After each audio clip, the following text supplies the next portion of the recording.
তখন সালটা 1939। হিটলারের নির্দেশে নাজি বাহিনী পোল্যান্ডের উপর আক্রমণ করে। আর তখন থেকেই দ্বিতীয় বিশ্বযুদ্ধের সূত্রপাত হয়। আর এই দ্বিতীয় বিশ্বযুদ্ধের এমন বিভীষিকা যে পুরো পৃথিবীর সেই অন্ধকারময় যুগ বলা যেতে পারে। দীর্ঘ 6 বছর যুদ্ধে 8.5 কোটি লোক মারা যায় পুরো বিশ্ব জুড়ে। যেমন সুইজারল্যান্ড, মেক্সিকো, ফিনল্যান্ড, এই 3টে দেশ মিলিয়ে শুধুমাত্র 100টা লোক মারা যায়, কিন্তু বাদ বাকি অস্ট্রেলিয়ায় 40,000, কানাডাতে 43,000, সিঙ্গাপুরে 8,000, এরকমভাবে বিশ্বের অনেক দেশেই এই দাপটে বহুত লোক মারা যায়। যেমন পোল্যান্ডে 60 লক্ষ, জার্মানি 74 লক্ষ, চায়না 2 কোটি, কিন্তু সব থেকে বেশি এর মাসুল গুনতে হয় রাশিয়াকে, তখনকার সোভিয়েত রাশিয়া। 2,70,00,000 লোক সেখানে মারা যায়। এভাবে 8,50,00,000 লোক এই দ্বিতীয় বিশ্বযুদ্ধের দাপটে মারা যায়। কিন্তু সে সময়ে জাপান আমাদের এশিয়া মহাদেশে আমেরিকার যে বাড়ন্তটাকে সহ্য করতে পারছিল না।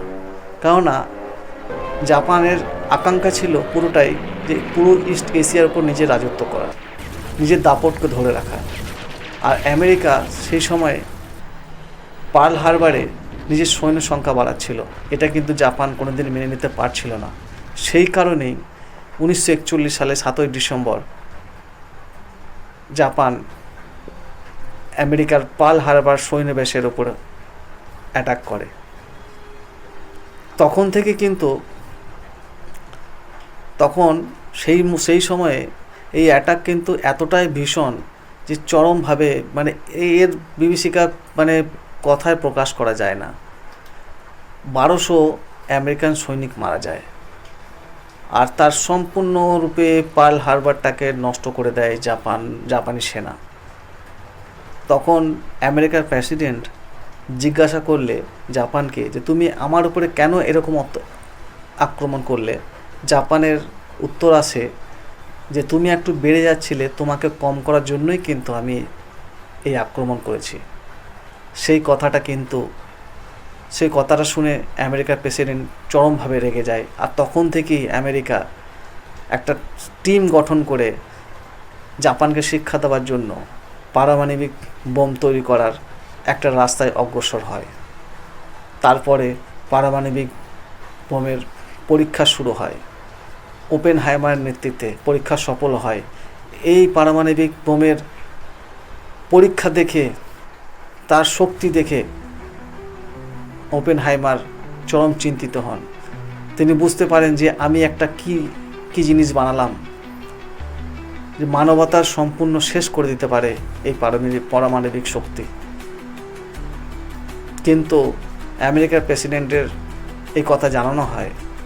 আমেরিকার প্রেসিডেন্ট একটা কথাই বলেন যে এই ভীষণ যুদ্ধকে রুখতে গেলে, বন্ধ করতে গেলে শক্তির প্রয়োগ করতেই হবে। সেই কারণে 1945 সালের 6 আগস্ট আমেরিকার বিমান পারমাণবিক বোম সমেত হিরোশিমার শহরের দিকে, জাপানের হিরোশিমার শহরের দিকে এগোতে থাকে। তখন সকাল 8টা। সবে দিন শুরু হয়েছে। নিত্যদিনের মতো সবাই নিজের কাজে লেগে আছে। ঘরের মারা বোনেরা সব নিজের কাজে, বাচ্চারা স্কুল যাওয়ার জন্য তৈরি। আর সে সময় আমেরিকান বিমান তার পারমাণবিক বোমা নিয়ে হিরোশিমা শহরের ঠিক মাঝখানে প্রক্ষেপণ করে। আর এইখান থেকেই শুরু হয় এই ধ্বংসলীলা। হিরোশিমা শহরের 10 কিলোমিটার রেডিয়াস জুড়ে পুরো সব কিছু জ্বলে পুড়ে ছারখার হয়ে যায়। আর সেই দিনটা ইতিহাসের পাতায় কালো অক্ষরে লেখা থাকবে। মানুষ যেন ধাতুর মতো গলে যায়, পুরো জায়গাটা এত রেডিয়েশন ছড়ায়। সেখানেও কিন্তু আমেরিকা থেমে যায়নি। তার 3 দিন পরে 9 আগস্ট আবার নাগাসাকিতে পারমাণবিক বোম নিক্ষেপ করে আমেরিকা। আর তারপরে 1945 সালে হিরোশিমা নাগাসাকি বোম ফেলার পরেই জাপান আত্মসমর্পণ করে। আর সেখান থেকেই দ্বিতীয় বিশ্বযুদ্ধ সমাপ্ত হয়। এখান থেকে বোঝা গেল যে পারমাণবিক হিটলার যুদ্ধটা স্টার্ট করেছিল ঠিকই, তার কারণেই কিন্তু 8.5 কোটি কাছাকাছি 8 থেকে 8.5 কোটি লোক মারা গেছিল, কিন্তু ওপেনহাইমারের যে আবিষ্কার, সেই আবিষ্কার কারণে হিরোশিমা নাগাসাকি ওই 2 শহর মিলিয়ে 2 লক্ষ লোক মারা যায়। আর পৃথিবীর এই ধ্বংসলীলা, তারপরে প্রথম পারমাণবিক বোমের নিক্ষেপ করে আমেরিকা, তারপর থেকে এখনও পর্যন্ত কোনো দেশ এরকম অ্যাটাক কোনো দেশের উপর করেনি। দুজনেই হত্যাকারী।